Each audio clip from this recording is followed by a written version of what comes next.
good afternoon, good morning in the United States. Uh, Thank you very much, our guests, for coming, for giving up lunch or uh, or breakfast, uh, given the time and in different corners of the globe.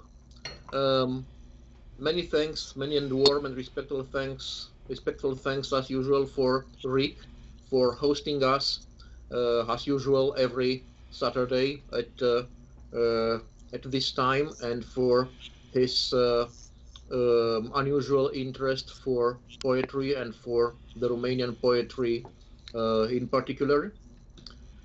Please allow me to welcome you also with the second Advent week with two candles today because it is uh, the second Advent weekend, and to quickly introduce you three distinguished ladies uh, coming from three corners of the world, all of them being Romanians and writers, each of them writing in a different language. They will tell us this, each of them particularly. So, welcome Daniela Hendea. She lives in Texas, United States, distinguished poet which writes in Romanian and in English. Welcome Corina Oproae. She's from Barcelona. Um, Distinguished and exquisite Romanian poet writing in Spanish and in Catalan. Welcome Paula Lavric from London, uh, a young lady that it is not only an excellent poet but also a great business spirit.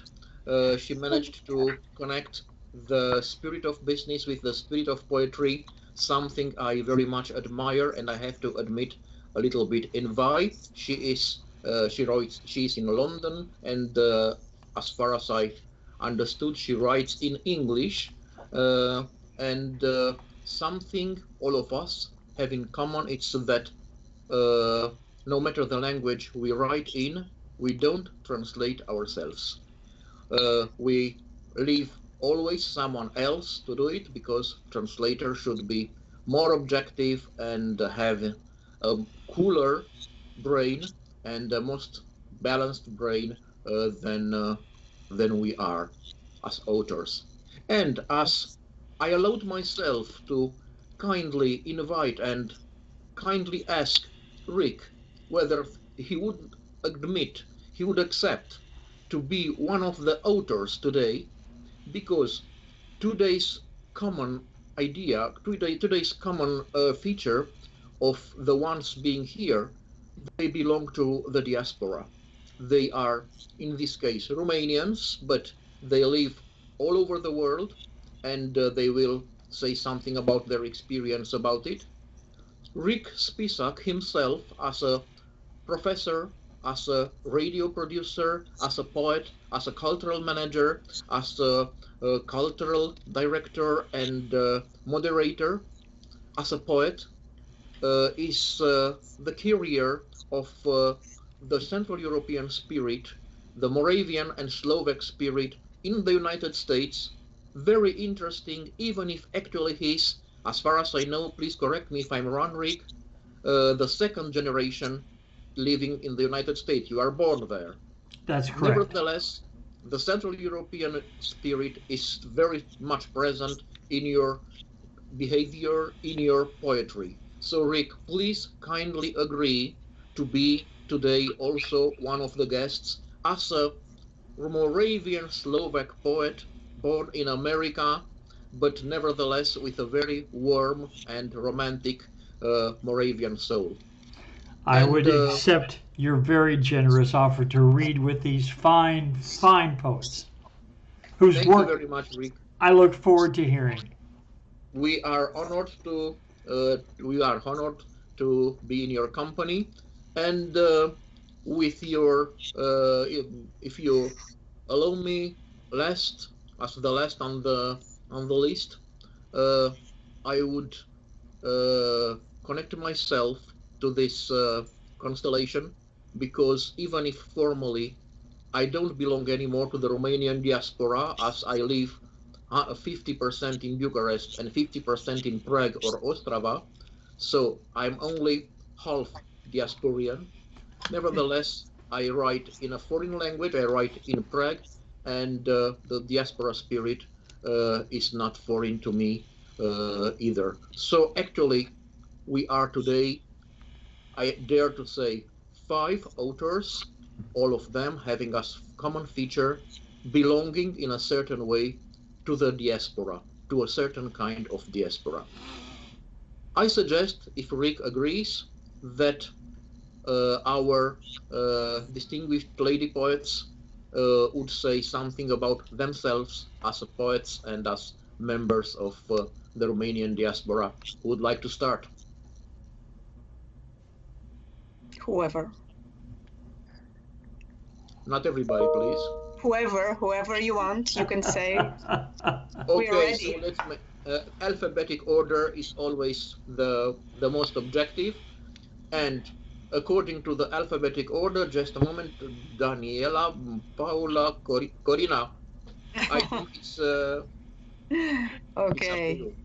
Well, so thank you, Mircea, for inviting me to this reading. I'm really pleased to meet both Daniela and Paula, to see you again, and meet Rick. And I'm really eager to hear your poetry. Thank you, Rick, for hosting us. Well, I'm going to say just a few things about myself. I came to Barcelona. I live in Barcelona in Spain, actually in Catalonia. And I came here 23 years ago. I'm not going to tell the reasons why, because that would be a very long story. So I'll try to make it short. And well, I'm an English teacher in a high school. So I teach 16, 18-year-olds English in a Catalan high school. I also work in a creative writing school where I teach poetry. Poetry cannot be taught, but I do that. I mean, I have a creative writing course and a kind of reading club. And well, I'm a translator and a poet. I translated basically from Romanian into Catalan or Spanish. I have translated important poets like Ana Blandiana, for instance, Marin Sorescu, Lucian Blaga, which is a poet from the beginning of the 20th century, a great Romanian poet. And I translated like contemporary poets like Ioan Escop or Dinu Flămân. And I have also translated from English. I translated a book which is called Red Bird by Mary Oliver, and it was a real success here in I received different translation prizes. So I think the translation was a kind of gate for me to publish my own poetry.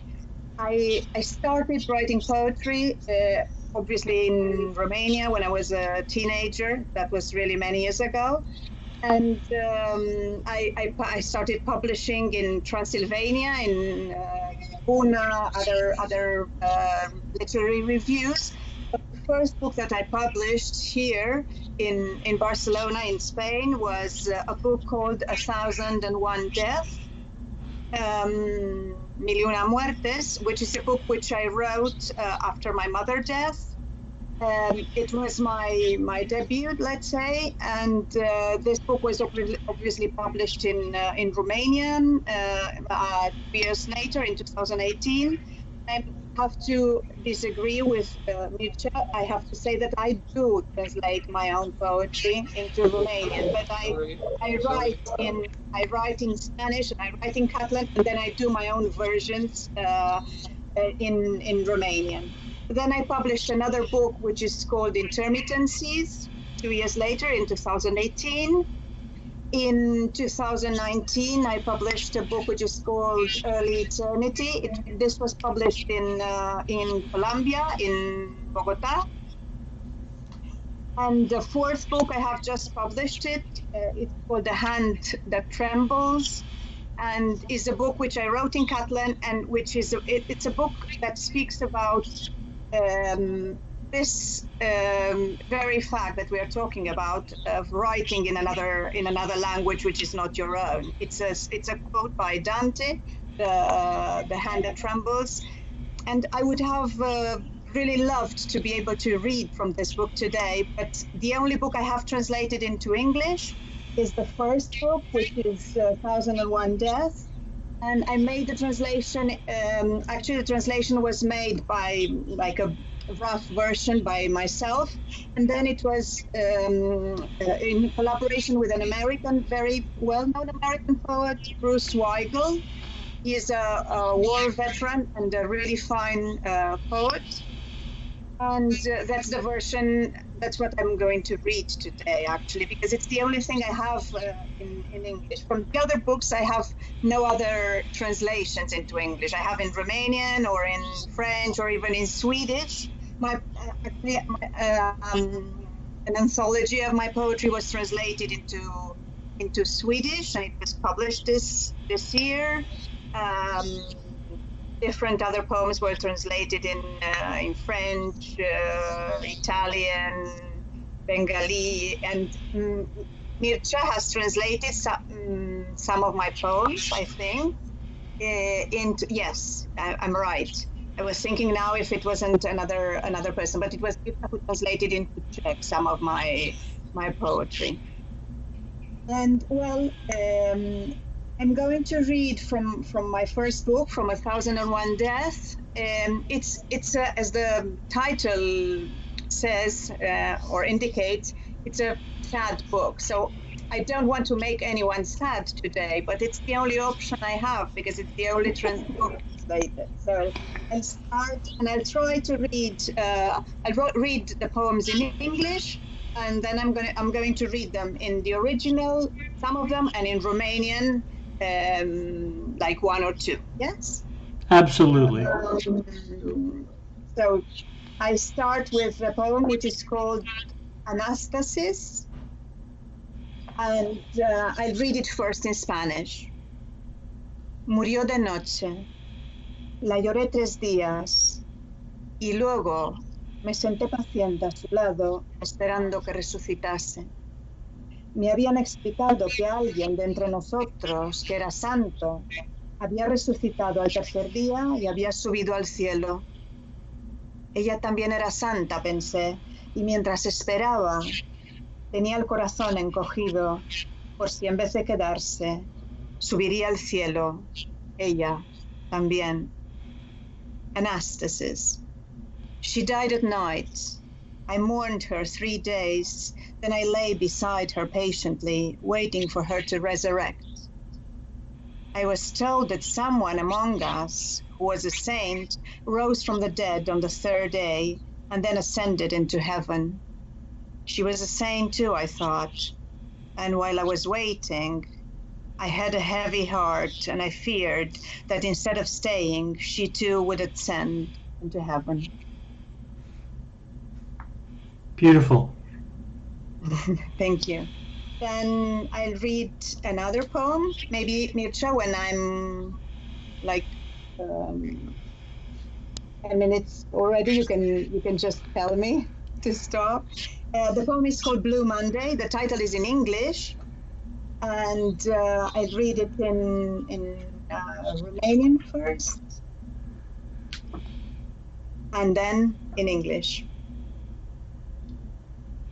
Există o viață în care mă duci de mână până în fața porții și mă aștepți apoi la ieșire ca să plecăm și să trăim în grabă, intens, ca și cum am ști că destinul va smulge rădăcinile florilor ce cresc înlănțuite în lăuntru sufletelor noastre. Ce sunt sufletele? Ca să împletească cununi și să le așeze peste morminte. Există o viață, aceeași viață în care tu scrii pentru mine toate cuvintele de care mi-e dor, unde compui toate melodiile ce mă conțin, unde pictez tablouri ce mă adăpostesc, în grabă, intens, ca și cum ai ști că destinul colecționează cuvinte, sunete, culori și apoi le împrăștie peste morminte. O viață în care ești ploaie ce face mai dens cenușiul și îi dă sens, în care pășesc alături de tine în timp ce îmi sap mormântul, dintr-un instinct ubicu și permanent, care se repetă cu certitudinea că există o altă viață care durează o singură zi. O locuim cei ce ne-am născut dispuși să suportăm durerea singuri, ducând-o după noi spre capătul zilei, unde nici nu va mai exista. Nu ar avea sens să spunem că este o viață foarte tristă, nu fiindcă n-ar fi poetic, ci pentru că n-ar spune nimic despre clipa în care luăm foc, despre felul cum ardem lent ca să ne transformăm în cenușă spre capătul zilei, și nici nu ar exista martori, doar în zori, soarele, pe picioarele ce ne poartă, pe mâinile cu goluri incandescente și în zbaterea timidă, crepusculară a ploapelor spre capătul zilei, unde pândește moartea și ne întreabă dacă poemele au vreun înțeles. And in English it says,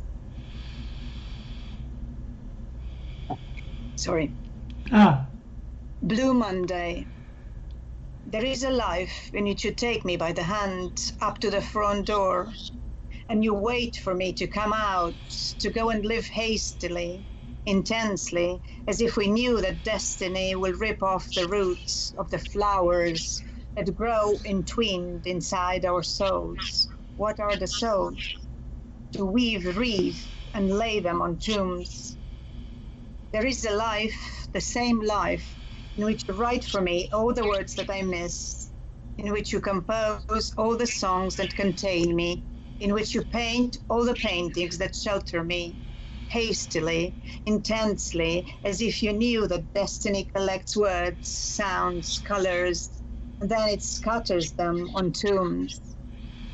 A life in which you are rain that compacts the grey until it makes sense, in which I walk next to you while I'm digging my tomb, in a ubiquitous, in a permanent act, which repeats itself with the certainty that there is another life which only lasts one day.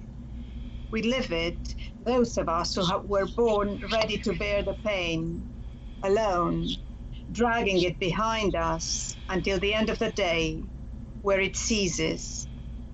It wouldn't make any sense to say that it's a very sad life, not because it wouldn't be poetic, but because it wouldn't say anything at all about the way we're set on fire, about the way we burn quietly to turn into ash at the end of the day. And there wouldn't be any witnesses either, except at dawn, the sun on our restless feet, on the hands with their incandescent toes, and the shy, crepuscular blink of our eyelids at the end of the day, when death lurks and asks if poems really make sense. Lovely. And I think I'll end, because they're somehow long poems, I end with another poem which will give space for another poet to read, for other type of poetry, which is called Because It's Not Yours. And I'll read it in Spanish, the original language it was written in. No sabes acabar este poema porque no es tuyo. Te llegó un día lleno de amapolas, calladas, exangües y ausentes. Se te posó sobre los ojos como una mariposa despistada y te cegó, pero sentías sus alas tambaleantes, aturdidas, lejanas. Hoy su aleteo ilumina tu ceguera.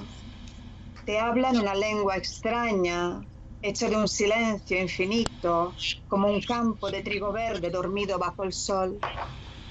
Te confiesa que hay muertos jóvenes que aún pueden oler la tierra húmeda, muertos que viven a brazos en la hierba, felicidades amargas que palpitan bajo la piel del olvido, últimos y sagrados deseos, de inocentes desaparecidos en alguna de tantas guerras, o un hambre atávica que se filtra raíces abajo junto al olor a pan recién hecho. También te confiesa que hay muertos viejos que ya no pueden oler ni recordar olores, muertos que se han vuelto materia en descenso hacia el centro de la tierra, donde toda la vida que hemos sido se reduce a un punto ínfimo que todo lo contiene. No sabes acabar este poema porque no es tuyo. Es el poema de todos los que han vivido muerte y vida voluptuosamente, los que saben que la tumba es el único espejo que siempre te devuelve el mismo rostro. Un poema que sube desde las entrañas de la tierra, desanda tiempo y espacio, se posa sobre tus ojos, efímera mariposa cegadora, y te pide desesperadamente que lo continúes. And I finish with a poem in English, which says, because it's not yours. You don't know how to end this poem because it's not yours. It came to you one day, full of silent, weary, absent poppies. It perched on your eyes, absent-minded butterfly, and it dazzled you, but you felt its wings quivering, bewildered, far away. Today, its fluttering wings light up your blindness. It speaks to you in a strange language made of infinite silence, like a green wheat field fast asleep in the sun.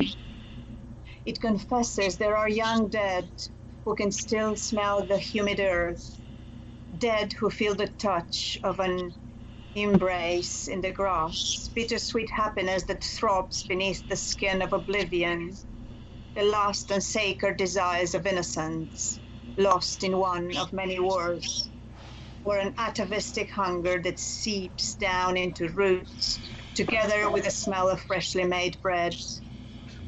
It also confesses there are old dead who cannot smell or remember the scent, dead who have turned into matter descending towards the center of the earth, where the life we have been reduces itself to a tiny dot that contains everything. You don't know how to end this poem because it's not yours.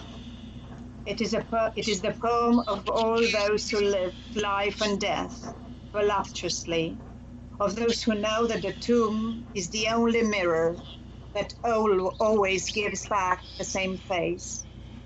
A poem that climbs up from the bowels of the earth, retraces its steps and its time, perches on your eyes, ephemeral, dazzling butterfly, and desperately asks you to continue it. So I will ask somebody else to continue the poem. Thank you. Beautiful. Beautiful. Thank you. Thank you very much. Your audio, Mircea. Yes, I think it would be more intelligent to unmute myself. So following this principle of the alphabetic order, please kindly, Daniela, to take the floor. Sure. I am wondering, well, first, hello, everybody. And I'm also so glad to be here and be able to connect with my fellow writers from Romanian writers from diaspora, from outside of Romania, either in London or in Barcelona. Yeah, this is a very special occasion for me. And I've been also, I keep on wondering, how should I start or how should I go on after Corina's poetry, which truly moved me. So I need a moment to recollect. That was wonderful, Corina. Thank you so much.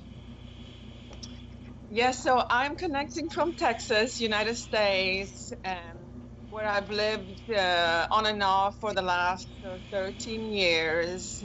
I've lived in a few places in the United States, which have found their way into my poetry and my writing.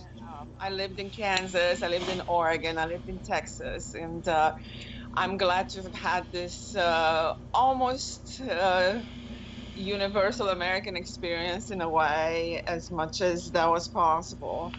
I've never planned to become an immigrant. I mean, I've always wanted to move on. After having lived for 5 years in Germany, I wanted to cross the ocean. I don't know what it is about wanting to cross the ocean into America, but I wanted to do that. So 13 years later, I'm still here. But the thought of going back to Europe has never left me. And when I picked the poems for today, I saw that it was not hard to realize that so many of of the poems in English are rooted in various places in Europe and in the States where I've been. I think I just tried to ground myself after I left Romania, to ground myself to my hometown, to ground myself to all the places that I've traveled. So I think that's my red line of my poems today. They're poems about the places that meant something to me, places in the world where I've lived or traveled and meant something to me. My first volume of poetry was published in 2018 at Fractalia Press in Bucharest, and it's called Acordor de Theremin Tuner. And here I'd like to also go back and say that was deciding to write this volume. The decision to write this volume was prompted by my son's diagnosis with autism, and actually that was the springboard for me to start writing seriously, to go from my notebook to publishing, and it's been recognized as one of the few volumes in Romanians that address the condition of autism, and so that was my official start in poetry. I think I've first wanted to publish in Romanian. I think someone said, I think Corina said that, and Mircea, that maybe one just starts with the with a natural progression of writing in their own language first, and then find their footing, and then write in English. So I guess that was my way, my course. Well, I've also realized that after coming to the United States, I've been drawn to language. My formal education is in chemistry, so I practiced chemistry for a few years after I came to the United States, but I gravitated toward translation. I think I wanted to hold on to language as much as I could. I've worked in the translation industry for a while now, and also have started into literary translations, having published a few Romanian contemporary poets into English, into various English journals, and that's one way where I think I can fully support Romanian literature abroad by translating contemporary Romanian poets. So yes, I'd like to move on to reading a few poems. As I said, I was a little bit nervous trying to pick them, but I realized, I haven't realized this before, so many of my English poems talk about a specific place, and then it was easy to see a common denominator. So I was very happy to see that one of the poems is located in Prague. So I'm going to start with this one. It's called Drone Over Prague. The drone hovering over the empty streets of Prague, reminder of my old desire to linger as a ghost after I die, long enough to cover every square inch of this planet before crossing into the other dimension. In my dearest travel memories, I sit at a cafe in a European city square, equestrian statue, clock tower, spring fountain, watching people as they almost rub shoulders while moving in every direction. Let me reconsider this postcard. Wouldn't be something to become a ghost in times like these, to roam unattended all roads and squares and cafes and museums, wander an earth devoid of crowds, as drawn to solitude in the afterlife as I was in the one before? So that was the poem about Prague. And then I move on to a poem about my hometown, Zalo. On the coffee shop blackboard behind me, set as amusement, I wrote the first thing to my mind, Zalo, the name of my hometown, where I was born, where I grew up, pronounced like hello. Of all the words I could have written, no one has heard of Zalo, I imagine. On the news, footage of explosions, of fire, habitats turned to rubble, to ashes, and I think, that's someone's hometown. How would I take it? I make sense of my childhood memories by wandering my hometown's streets. I still needed to be there, waiting for my right time. On the way back to the counter, every coffee drinker will see Zalo, reduced to red chalk, until someone will decide to erase it. Then I move on to Kansas, where I first came to the United States. The last stretch. I found my seat on the small propeller plane, ceilings low, aisle narrow, a carnival ride, going to Kansas instead.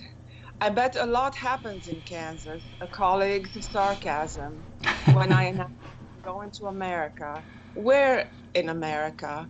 I found my aisle seat. Next to me, a young blonde girl with lots of highlights. Light through the window. My thoughts, bursts of fireworks. I'm going to KU campus too, I shouted. She said nothing. After that, I stared for the remainder of the hour at the bleed hole in the acrylic window. The clouds, rays bouncing of fuselage. The KU logo on the back of her shirt. 1st December in Lawrence, Kansas. I spelled its name in my mind, ecstatic, eyes on the fresh V in my Romanian passport. America. I hadn't foreseen crossing a baseball diamond on foot in Lawrence, Kansas, the shortcut to the university bus station. Early morning, snow up to my knees. No one told me the first things I needed. A driver's license, a vehicle, winter tires. I wrap my neck, my chin in the scarf my grandmother knitted, hid in my suitcase. I touch my cheeks, expecting to see blood on the tips of my fingers after the wind gust that slapped me. I part my lips. America. Each letter sound drops at my feet, an icicle or a snowflake. And this poem I also translated in Romanian, so I'm going to read it in Romanian. 1 decembrie în Lawrence, Kansas. I-am silabisit numele în minte, extatic, ochii ațintiți la viza proaspătă din pașaport. America. Nu-mi imaginasem traversarea unui teren de baseball pe jos, în Lawrence, Kansas, scurtătura spre stația de autobuz a universității, la crăpatul zilei, zăpadă până la genunchi. Nimeni nu menționase primele lucruri de care avusesem neapărată nevoie. Permis de conducere, vehicul, cauciucuri de iarnă. Mă învelesc mai strâns în fularul tricotat de bunica, ascuns tot de ea în bagaje. Îmi ating obrajii, așteptând să văd sânge pe buricile degetelor. După rafala de vânt ce mă pălmuise, îmi dezlipesc buzele, America. Sunetele cad rând pe rând la picioare, fie un țurțur, fie un fulg. Și apoi, ultimul poem pe care aș vrea să-l citesc, tot în engleză, se leagă de Paris. Se numește Cathédrale Notre-Dame de Paris. I'd choose fire. Would someone put a gun to my temple, make me pick between overnight ashes and over-century dust for Cathédrale Notre-Dame de Paris? Bound to frog in pan principle, anything passing slowly enough dissolves in the sludge machine of memories, giving the mind and the heart time to align with each other. Fire startles, dust lulls, at least someone who left the old world for the new. No doubt what's been there for 1,000 years will still stand for a couple more decades, give or take a few bricks. Besides, nothing can tamper with a historical landmark, not fast enough. It couldn't be halted before significant damage. Except fire. Ah, fire. With all this ocean water in between, I forgot about fire. Entropy. Notre-Dame de Désordre. Winks, clicks tongue on teeth. Still here, working my obscure magic in case you'd forgotten how quickly I can crumble your past. Rest assured, the French will rebuild the cathedral as world news rejoice its sound structure. French magnates, checks in hand, $500 million at the ready for its reconstruction. We're conditioned to autosave, 3D print, restore previous versions of our work. And if the new Notre Dame will more or less overlap my old photos, stained glass sparkling in the background, I won't question the age of the woodwork. After all, whose fault is it that I fastened my memories to a funeral pyre? And why would anyone who cannot swim cross an ocean to a new life, still expecting to return to the same old one at any time? So those are my poems about my experience abroad, and thank you so much. Thank you. Just eloquent, beautiful. Thank you. Thank you very much. Thank you very much, Daniela. A different kind of emotion, equally strong as the one Corina came with, and equally strong and sensitive and sensible as Paula is going to bring us to. Paula, the floor is yours. Thank you so much. It's such a big honor to be here with you, and to meet you, Rick. It's such a pleasure. Likewise, likewise. Thank you so much for the invitation. I'm very excited actually to talk about my poetry because I don't really like doing this. I like writing more than talking about myself, especially giving biographic details, you know, like you can Google, you can find them and they're not so essential. But I will start by saying that I was born in 1990 in Romania, in the year which, you know, I call it the year of change, when they moved from the communist to a democratic country. And, you know, somehow this got implemented in my head that I supposed to bring change in the world as well, you know, because that's when I came in. What I can say, always change made me write. I was 9 years old when I started, of course, with some, you know, like innocent poetry. For that time, my family actually moved from the city life to a village. And, you know, that brought me closer to life, to nature. It was such a big difference for me to start to analyze the things around me. And so that was what triggered this writing for myself.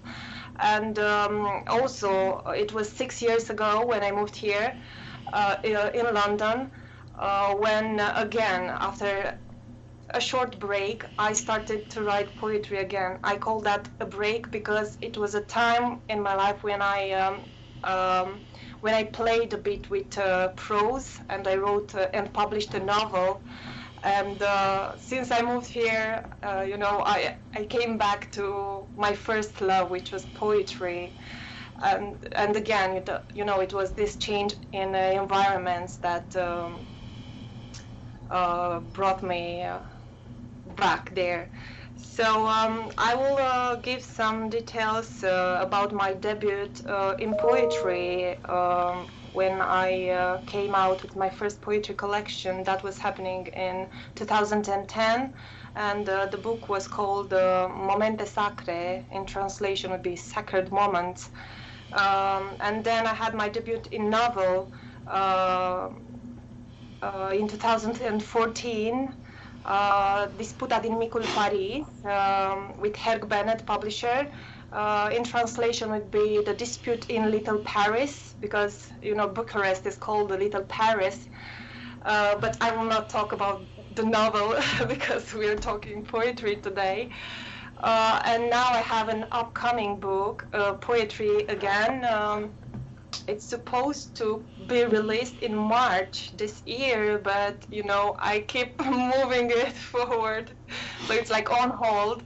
And this one should be called, if I keep the title, Dorul este oceanul pe care îl înot câteodată. It's a Romanian poetry. In translation would be, longing is the ocean I sometimes swim across. It's a long title, but it's very powerful, and it speaks for all the text inside that collection. So I guess that's pretty much all I wanted to tell about myself, and I will just move to reading. And what I prepared for today, it's not going to be in the poetry collection I'm about to release. They are mostly English poems in English. I started to write since I joined a community here in London of artists. They are mainly black people. It's a black community, a community for black people. But, you know, like, I could fit in as well. And I love their spirit. And you know, it's called Poetic Unity, and they brought to me this love for rhyme, which, you know, it's not so fashionable anymore, especially not in the you know, in the free and narrative Romanian poetry for you know, from nowadays. So I fell in love with rhymes again, and I think English sounds so good actually in rhymes. And also, since I'm living here, you know, like, I discovered time and like I'm living more in the present. So that's the difference between the poems I'm writing in English and those in Romanian, because in Romanian it's mostly childhood, they're projections. But here in English, I write about the now and everything that's happening, like pandemics, like it's all the present time. And because Daniela took us around the world, I decided to take you to London. So pack your suitcases and join me. This first poem I'm gonna read, it's called When You Come to London. Winds will blow. Winds will scatter the rains. Newspapers will carry with them conspiracies. and make them forgotten in the canal. Instead of people, you will touch magnetic figurines. They will stick to the buckles and on the bottom of your backpack, blackberry seeds, adjustable straps readjusted. London is the seal everyone wants to imprint on the other, where romantic musicals leave metal particles on your tongue. When you come on a double bed, you will embrace isolation, sterile and cold, washed at 90 degrees Celsius, dried on the barred window and wrapped in cling film. You'll see God ending up with all the satisfaction. My second poem, it's called To All My Children I Decided Not to Conceive. Someone else have already given birth to you, and you belong to them and yourself as much as belonging to me.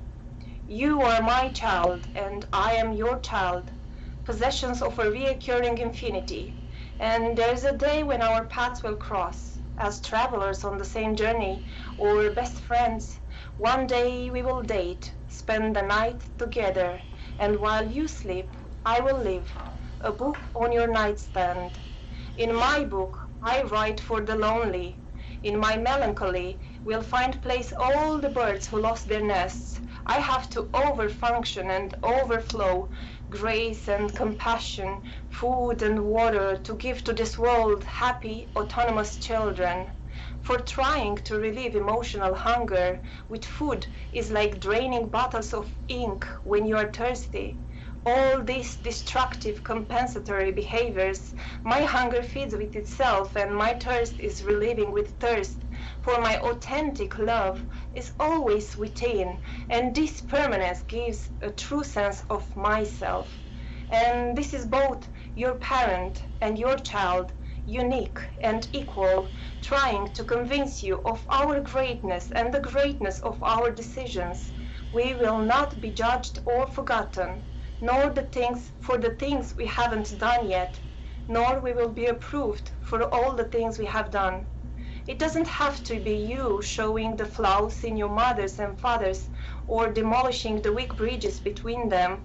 Some plants send up new growth from their cuts or damaged roots, again and again, defying inhibitors. You don't have to grow up with the guilt, shame, sadness, avoidance, and terror of, I feel it in my heart when my parents fight. As spirits free themselves to rejoice in the growth of happiness, I undress myself of this pre-assigned role, peel my skin off the bones like an old varnish. Instead of bones, I discover delicate beanbags filled with blackbirds who escape, flying high and low, far and near. You are here. Permanence. Things are being here, even when we don't feel them. It has to be one who feels, name and make it exist. You're not just a tool for growing. Your soft hands, celestial faces, and your entire existence is love. A love that cannot be created nor described, only felt. If only you could feel how very hopeless and lonely you are not. Okay, so that Lovely. was my second. Lovely. Thank you very much. That was my second poem. Now I will read a more current one. My head's a TV. I wrote this poem very recently. You know, with all these pandemics, I was getting in the routine of keep checking the news. Every morning I would wake up and I wanted to check like what's happening, which tier are we in, second, first, are we in the lockdown again? Like, you know, I was obsessed with this news and I was having bad migraines from that, and I said, no, I have to stop it or my head will explode. And I wrote this poem and, you know, it was like a relief for myself. So my head's a TV with porcelain statues on top, not a cosplaying object head, not Conti. My head is this weighty box that keeps me sitting and forces me to listen to the latest news. Someone controls the channels and my volume, and God must be the one giving me power to keep things going on. The machine takes over the human being, and I get fatigued. The only time I'll purse my lips and clench my jaw, reminding myself the inside only is mine. They call the supplier, call it blinking or flickering, turn me on and off, check the cables, the connectors, sometimes take me to therapy, then decide if I might be too old for this. Eventually upgrade my head to a smart LED. My new head, aerated and minty like a bubbly chocolate, does not allow me to make memories. You know, I have to keep it clear to keep my mind. I have to keep things clear for add-ons, extras. This head acts like a top branded TV. People are looking at without questioning or seeing through. They only like being told and listened to what they want to hear.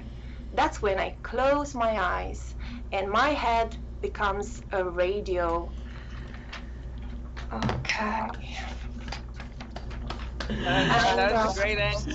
Thank you so much. Very sensitive, very sensible poetry. And what I would like to mention is, I don't know whether the other ones will agree or not, but I think the poetry you read is marked in a special way also by your, let's say, civil preoccupations. I mean, I think that business spirit of yours, the chemical education, the education in the field of chemistry, in Daniela's case, also in Corina's case, as she mentioned already, has already mentioned, the translation activity, which actually determined her to start writing her own poetry. It is fantastic, it is fascinating, as all those fields are letting their traces, their imprints on your poetry. Thank you very much. It was really more than a beautiful experience. It was an initiating experience. Thank you very much, Corina, Daniela, and Paula. And I hope we all agree, I mean the lady poets here and me, that it is the time to kindly ask Rick to take the floor and to tell us something about himself as a poet, about his inspirational sources, about his books, and especially about this fantastic Central European spirit that is marking and influencing so much, not only his poetry, but also his way of being. Rick Spisak, welcome here as a poet this time. Thank you, my brother. We are all ears. You're very kind. I had the great good fortune to be raised in a large family. My father was one of 9 brothers and sisters. So I heard the laughter, the sounds, the songs, the partying, the sadness and the fighting that comes with a large family. And when I would go to my mother's family, my grandfather always had the music of Slovakia on the radio, and I listened, and that music became very, very much a part of my life. I started writing as a young man. I always knew I'd be a storyteller. I will say that much of my writing has been moved by a spirit of community. I was raised in a Roman Catholic community, but I found myself at odds, even as a young man, with so much of doctrine and dogma. And it all kind of came to a head and really launched me as a social-minded writer, because I felt very much the spirit of liberty, the spirit of the Enlightenment, that we've made this progress from kings and princes and and there was a human dignity that came into the world with the spirit of enlightenment, and I very much felt part of that. And as a young child at 12 or whatever, I'm standing in line at the Catholic Church, and we're all being confirmed as young people in the church, and I saw these children each kissing the bishop's ring, and I realized for most people it really meant nothing. But it seemed to me an affront to human dignity. And I realized there was no way I could explain that as a 12-year-old in a world of grown-ups, I was really without words. I could not speak. So, not being a fool, I said, well, Richard, just go through the motions. Just do this simple thing. It's a small matter. Means nothing to anybody but you. Don't blow this up. I should just quietly do it. Walk through it. Don't worry about it. But when the moment came for me to kiss the bishop's ring, I couldn't do it. I shook his hand. So he snatches it back, puts it in my face, and said, in the kind of voice that no bishop should ever speak to a child, kiss it. Well, that clenched it for me. So I shook it again, and in front of the entire church, in brand new cathedral, hundreds of people, lots of my relatives, he said, get out of my church. So I did. I walked out of the church, and of course it put a big problem for the party afterwards, but I took a vow. I took a very solemn vow because I was a spiritual person. I just couldn't go with that. And I vowed I would study every religion. I would read all the books that God gave to humans to try to understand what was the message. So I've read the Quran, the Upanishads, the Ramayana, probably a dozen different Bibles, studied and tried to do it as a scholar more than just a reader. And I tried to really take some of that spirit. So I've taken vows in Buddhism, I've taken vows in Hinduism, I've studied closely these matters, and as a student of philosophy and humanity, what could I do but make my own little marks on the cave? So I take my writing pretty serious. I've published 2 volumes of short stories, thinking that in America, as writers go, the world takes prose and long form novels very seriously. They just don't read them. And poets seem to have this funny little corner of literature where nobody takes them seriously. And yet you know, and I know, that poetry is such a vital part of language, such a vital part of literature. Poetry is used to sell products. Poetry is used in sport. If poetry wasn't powerful, they wouldn't do it that way. They wouldn't use it that way. So I decided as a young man that I would go to poetry competitions, which is so absurd to me. How can you compete as a poet? That's stupid. Poets want to share. Poets want to say, this is that funny thing that I thought, and what do you think? So I went for the community, and as the fates would have it, my work was recognized. I was given opportunities to continue, and I was actually even given a radio show when I won a poetry contest, and I thought that's got to be the strangest way of getting into radio you could ever imagine.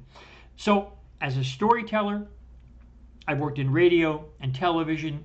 I'm a commercial writer. I write for the internet. I do write marketing. That's what I do for my living. I write because I don't have a choice.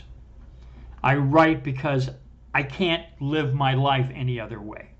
And the fact that these little crumbs of ideas and of heart's blood brings me into a community of people like you, I am a fortunate man. I am a fortunate man. So, published 2 books of short stories, one a long title. It's called 2 Small Windows in a Pair of Mirror Doors. It's from one of the stories in there. I won't go into that now, but it's an interesting story. I sprinkle a lot of spirituality and irony and mystery in my writing. So you might find them, and you could read them as spiritual stories. You could read them as suspenseful, mysterious, magical realism. But I hope you read them and get some humor, and that my humor touches. Then I wrote a second book, another collection of short stories, knowing that short form is easier for people to digest. It's called Between the Silences. And I think that's what writing is. You know, we think, we brood, we have our melancholy, we have our joy, and then we come back to words because we have to come back to words. We're poets. We have to sing our little songs, you know. Okay, I'm about to publish my first volume of poetry next month. It's called 7370 Allen Drive. It is the home of my wife. That was the home of my wife when we married. And we've been married 50 years. And she was my high school sweetheart. We met when we were 14. And we still enjoy each other's company. And that's a fortunate thing. So this is a tribute to her. And poetry, I write a lot of social commentary, a lot of political humor. And here, in the spirit of the diaspora, in the spirit of going away and being somewhere else, the first poem I want to read you is called About Spider Consciousness.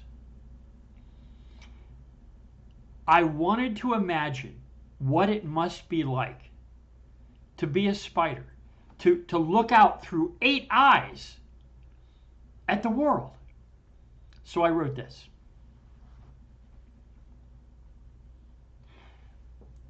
I try to imagine processing a world with multiple compound eyes.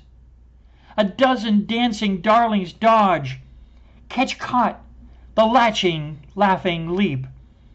Tender fibers dance, extending from each chancing, glancing limb, sensing not only the earth's passing exhalations, but also the immense, intense staccato pressure of the passing, flapping fly, or the dallying, crazy, bouncing, flouncing dance of a butterfly's weaving chance, passing, flashing by a dozen sparkling, spying eyes. What a marvelous, dancing, darting life it must be. Then we see, bouncing onto our dancing dinner mat, some delicious, gentle fly's prance, excited iridescence in its fast-beating enthusiasms. We're wakened from our dreamy musings, from our somnolent dreams of dizzying heights and leaping capture. Such strong drink, freed from its shiny broken mask, pinned forelegs wrapped taut, tugged secure. We leap looping our shining threads over legs and wings. Our dinner companions repose, and soon, when the soup is quite ready, just now dessert arrives. What shaking, steadying pulse, another beating tattoo on the world's great drum ear, listening to each captured fool's tap, straining its pulsing print, tugs, lags, tugs, exhausting, each beat calling, food here, tap, pause, tap, tap. Share its snarling snare, its translucent wings and many-faceted eyes, staring, sparkling shimmer, how I must chime and chortle each time as I pass my looping dance, staring wildly, immobilized by my snaring, snarling loop. My dance magnified and multiplied in those myriad shimmering eyes, straining each week, each wing, inevitably pinioned is my plan. How must he, seize he of me, as we approach and bounce on my darling sparkling carpet, fresh woven of dreamy, dazzling diamond silk. Through airlets and droplets pelt my bouncing threads. One by one, as dinner guests arrive, I must chance my ancient dance for them. First this way and that, sway we waving day together, each loop quieter and smaller than only little snug tugs. As I my special sauce prepare, high above the loving ground we airily float, dancing amidst the shaking leaves and towering trees, while slowly, slowly gather they here for me my bounty. Dinner complete, I clean each febrile wing, wiping my sweep, keeping each fine bristles free to glisten, listen, as they eat the hungry air for me, with every tender touch, each courtesy and bow. And look, in comes the guests. They call, after all, to brush unrushed, and stay. They found their dizzy dancing airy way here into my hungry heart. Each enthusiastic guest brings their special gusto. Each thrill signals zest, their vital urgencies auguries. And while I wait, my hungry children are at their tumble play.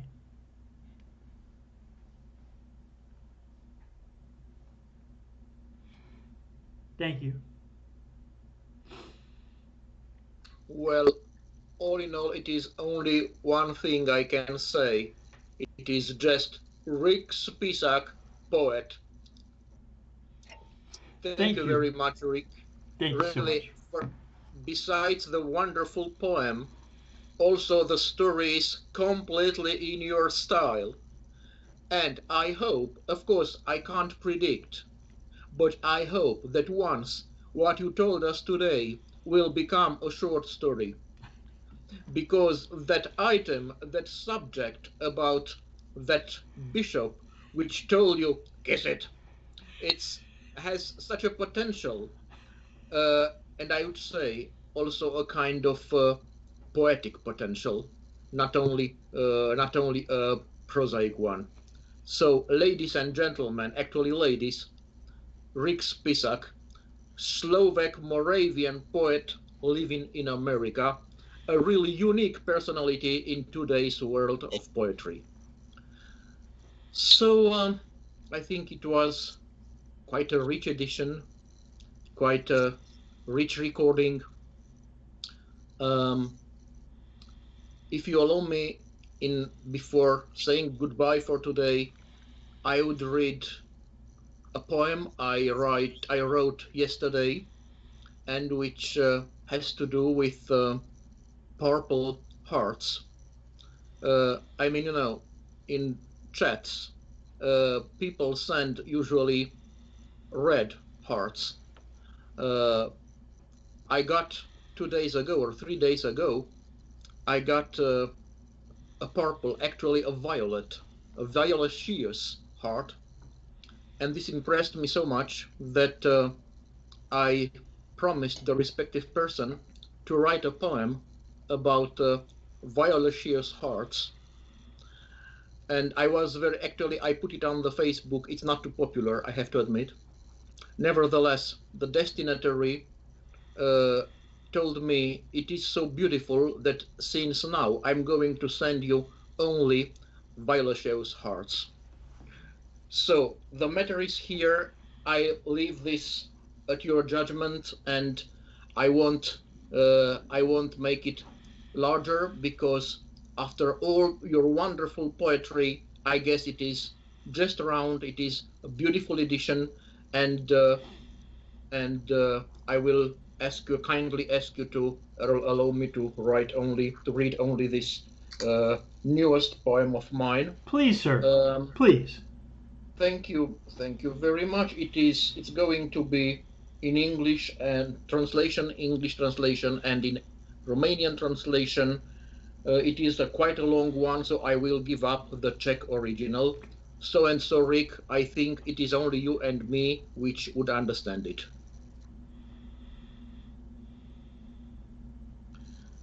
Anesthesia. A huge Christmas tree arose all of a sudden in your life. On its left side, your wishes, dreams, desires, and delusions so far. On its right side, things you have achieved so far, desires and dreams that came true, fulfilled wishes, successful projects or initiatives. You asked yourself, what's hanging in that tree that has stopped communication between its right and the left side? And why success no longer remembers initiatives or processes that were crowned with it? Why successful projects seem to have forgotten they are successful? And especially, where are all your failures, defeats, and fiascos disappeared? You don't have much choice. Although it is only the first Advent week, you will have to take down your Christmas decorations for finding out where the problem is, then throw the tree away so that everything would go back to normal as before. You are sorry, of course, as the huge decorated Christmas tree was so beautiful. But you did it, and the result looked promising, at least a part of it. Successful projects remembered they used to be successful. However, the failures were still missing. Nevertheless, you found such a strange violaceous heart on the very place where the Christmas tree stood. You don't even remember having such a Christmas decoration. At that moment, your friend Tony called, impatiently reminding you that in 10 minutes you were to perform together live on Nova TV. You made it in the last moment. However, you both improvised very well and did a great job in the end. When you got home, the violaceous heart was no longer there. Anyway, you had completely forgotten about it. You felt a little thrill connected to it only a little bit later in the pub when Tony asked you whether you don't intend to decorate a Christmas tree this year. But as it happened, after 5 beers, you felt like giving up on it. But no, without even knowing why, in the end, you answered quite inappropriately, "I'm snowing." Everybody burst out laughing. "Hey dude, your co-host is 30 years dead." You knew very well he was alive, and 92, and you knew the other ones knew it too.